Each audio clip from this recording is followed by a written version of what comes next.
क्या 2020 के north east Delhi rights के केसेस में जस्टिस हो रहा है या सिर्फ एक फॉर्मेलिटी निभाई जा रही है? ऐसा लोगों का मानना तो है ही जब वे देख रहे हैं कि 4 साल बाद भी कोर्ट्स इस मामले में इन्वॉल्व अक्यूज्ड पर अपना फैसला नहीं सुना पा रहे। जब इस केस में इन्वेस्टिगेशन ही नहीं खत्म हो रही है और ना ही ट्रायल शुरू होने के दूर दूर तक चांसेस लग रहे हैं। ये बात सबसे प्रोमिनेंट और किसी के केस में नहीं बल्कि उमर खालिद के केस में हो जाती है। पर लोगों के अलावा ये पॉइंट अब कर डूमा कोर्ट के एडिशनल सेशंस जज पुलस्ते प्रमचाला ने भी उठाया है, जब एक रीसेंट केस में उन्होंने दिल्ली पुलिस की इन्वेस्टिगेशन पर खुलकर निंदा कर दी। क्यों इस मामले में दिल्ली पुलिस को खूब डांट पड़ी है, चलिए समझने की कोशिश करते हैं। उसी के साथ आप सुनकर चौंक भी जाएंगे कि दिल्ली राइट्स में एक इन्वॉल्व अक्यूज्ड इलेक्शंस लड़ने की भी बात कर रहे हैं। जी हाँ, आपने सही सुना। ये जितना शॉकिंग है उतना एंटरटेनिंग भी, जब दिल्ली हाई कोर्ट में फरवरी 2020 के राइट्स के एक मर्डर केस के मेन अक्यूज्ड और फॉर्मर आम आदमी पार्टी लीडर ताहिर हुसैन ने अब AIMIM टिकट पर मुस्तफाबाद से असेंबली इलेक्शंस लड़ने की परमिशन मांग ली। इसी के साथ ही हुसैन ने इंटरिम बेल की भी मांग की थी। हालांकि जस्टिस नीना बंसल कृष्णा ने हुसैन की इंटरिम बेल की प्ली को खारिज कर दिया, जो उन्होंने जनवरी 14 से फरवरी 9 तक इलेक्शन कैंपेन के लिए मांगी थी।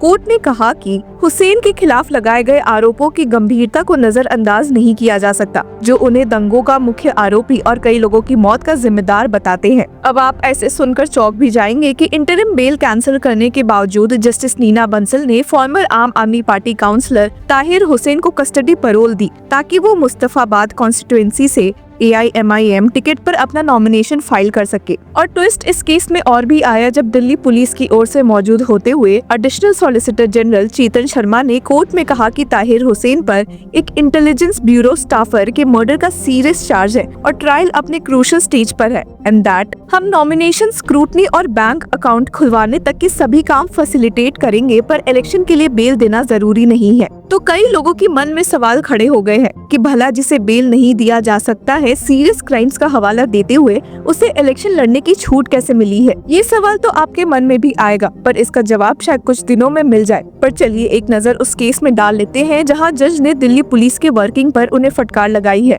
कर डूमा कोर्ट के एडिशनल सेशंस जज पुलस्ते प्रमचाला का कहना है कि इन्वेस्टिगेशन ऑफिसर ने अपना काम ठीक से नहीं किया, बल्कि अपनी जिम्मेदारी श्रग ऑफ कर दी। करवल नगर पुलिस स्टेशन में FIR 98/2020 एक इंजर्ड पर्सन शाहरुख के एडमिशन पर रजिस्टर हुई थी। शाहरुख का कहना था कि राइट्स के दौरान एक भीड़ ने उन्हें ऑटो से खींचा, मारा पीटा और फिर उन पर गोली चला दी, जिससे उनकी लेग और चेस्ट पर इंजरीज हुई है। इस FIR के साथ इन्वेस्टिगेटिंग ऑफिसर ने 8 और कंप्लेंट्स को क्लब कर दिया, पर कोर्ट कहता है कि इन्वेस्टिगेटिंग ऑफिसर ने इन कंप्लेंट्स को सिर्फ नाम के लिए इन्वेस्टिगेट किया। सिर्फ 3 कंप्लेनेंट्स के साइट्स प्लान बने और वो भी इन्वेस्टिगेटिंग ऑफिसर को याद नहीं थे जब तक क्रॉस एग्जामिनेशन में साइन की बात नहीं हुई। जज ने ये भी कहा कि इन्वेस्टिगेटिंग ऑफिसर ने ना तो इंसिडेंट्स का एग्जैक्ट टाइम कंफर्म किया है, ना कंप्लेनेंट्स के इंफॉर्मेशन का सोर्सेज या किसी विटनेस का पता लगाया है, इसलिए चार्जेस में इंसिडेंट्स का एग्जैक्ट समय मेंशन नहीं किया गया। अक्यूज्ड संदीप भट्टी को एक सिर्फ 7 सेकंड के वीडियो के बेसिस पर आइडेंटिफाई किया गया, लेकिन ये वीडियो भी काटा गया था।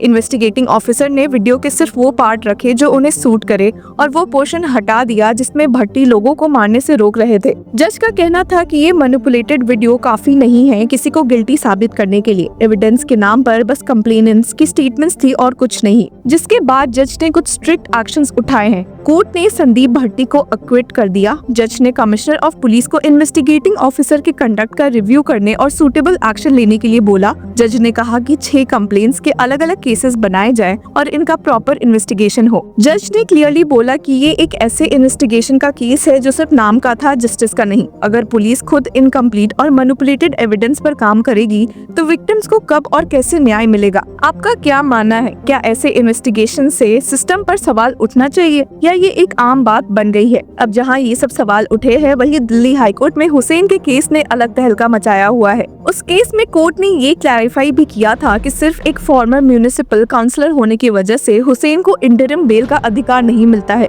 कस्टडी पैरोल देते हुए कोर्ट ने कई शर्तें भी हुसैन पर लगाई। हुसैन को मीडिया से बात या किसी भी व्यक्ति जो नॉमिनेशन प्रोसेस से इन्वॉल्व ना हो के साथ संपर्क करने की अनुमति नहीं होगी। वो सिर्फ नॉमिनेशन की जरूरी फॉर्मेलिटीज पूरी करने के लिए कंसर्न्ड ऑफिशियल्स के साथ इंटरैक्ट कर सकते हैं। कोर्ट ने ऑब्जर्व किया कि ताहिर हुसैन के खिलाफ राइट से जुड़े 11 FIRs दर्ज है। साथ ही वो मनी लॉन्ड्रिंग और UAPA केसेस में भी कस्टडी में है। ये फैसला इस बात को हाईलाइट करता है कि जुडिशियल सिस्टम एक अक्यूज्ड को अपने पॉलिटिकल राइट्स प्रैक्टिस करने का अधिकार देने के लिए अलग तरीके के स्टेप्स ले सकती है, लेकिन पब्लिक और लीगल इंटरेस्ट को भी नजर में रखती है। पर वहीं दूसरी तरफ हमने दिल्ली पुलिस द्वारा ताहिर हुसैन की इंटरिम बेल की प्ली को विरोध करते हुए भी देखा है। पुलिस का कहना है कि इलेक्शंस लड़ना एक फंडामेंटल राइट नहीं है और अगर हुसैन इलेक्शंस के लिए नॉमिनेशन भरना चाहते हैं तो वो कस्टडी पैरोल पर भी फॉर्मेलिटीज पूरी कर सकते हैं। हुसैन के सीनियर काउंसिल का कहना है कि इलेक्शंस लड़ना सिर्फ नॉमिनेशन भरने तक का काम नहीं है। कैंपेनिंग और ग्राउंड वर्क के लिए उन्हें टेम्परेरी फ्रीडम चाहिए। काउंसिल का ये भी कहना है कि 11 राइट्स केसेस में से मुझे 8 में बेल मिल चुकी है, बाकी के 2 केसेस पेंडिंग है और मुझे अभी तक इनोसेंट माना जाना चाहिए। उन्होंने आर्ग्यू किया कि इलेक्शन के बाद वो खुद सरेंडर करने के लिए तैयार है। हालांकि ASG चेतन शर्मा ने ये पॉइंट्स भी हाईलाइट किए कि 4 विटनेसेस हॉस्टाइल हो चुके हैं। हुसैन की रिलीज से सामाजिक स्थिति पोलराइज हो सकती है। बहुत लोग जेल में रहते हुए इलेक्शंस लड़ते और जीतते हैं, जैसे कि अमृतपाल सिंह का एग्जाम्पल है। पर इन्हीं सब के बीच हमारे सामने कई सवाल आ गए हैं कि क्या एक अक्यूज्ड को इलेक्शन कैंपेन के लिए इंटरिम बेल देना जुडिशियल प्रोसेस पर सवाल उठाता है, या क्या ये एक डेमोक्रेसी का पार्ट है कि हर किसी को अपने पॉलिटिकल एस्पिरेशंस पूरा करने का मौका मिले, चाहे वो जेल में ही क्यों ना हो। आपका क्या मानना है? हुसैन को कैंपेन का मौका मिलना चाहिए या उनकी रिलीज एक थ्रेट बनेगी? कमेंट सेक्शन में हमें जरूर बताएं। Until then, keep following law चक्रा।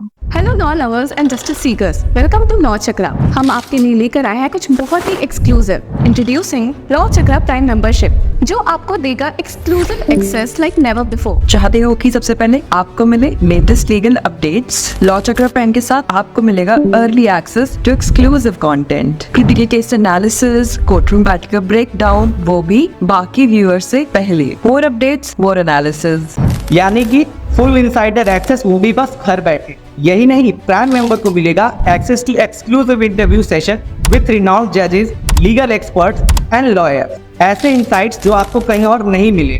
इसी के साथ अगर आप कभी सोचे कि हम कैसे लेकर आते हैं आपके लिए ये लीगल अपडेट्स, तो इसके लिए भी प्राइम मेंबर्स के लिए है हमारे पास एक special sneak peek behind the scenes of law chakra. Brainstorming session से लेकर ब्लूपर्स तक सब कुछ। In short, more content, more update and more analysis. Political legal controversies हो या इन डेप्थ लीगल सेशंस, सब कुछ आपको मिलेगा एट वेरी मिनिमल प्राइस। बनिए लॉ चक्रा की प्राइम मेंबर और अनलॉक कीजिए full potential of legal knowledge. अभी ज्वाइन कीजिए।